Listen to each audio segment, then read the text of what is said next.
there's crimes that shock the conscience, the community expects answers, and they expect them immediately. And so that's where technology comes into play.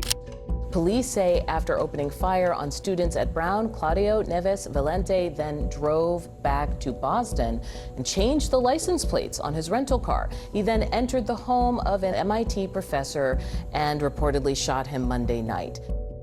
It was a shock. It was always a question of when, not if, a mass shooting would come to your community. We had an image of a subject, a grainy image, nothing great. We turned that into a clothing description, but it still told us nothing about who that individual was. Old-fashioned policing was key because that took knocking on doors, seeing what type of video we could pull from different homes, but there's only so much you can do with that. Ultimately, we did get some information about a vehicle, and that's where things really started to come together. When you have Flock and someone's giving you a description of a vehicle, and you can combine that with Flock that can actually do a thorough search, that's critical.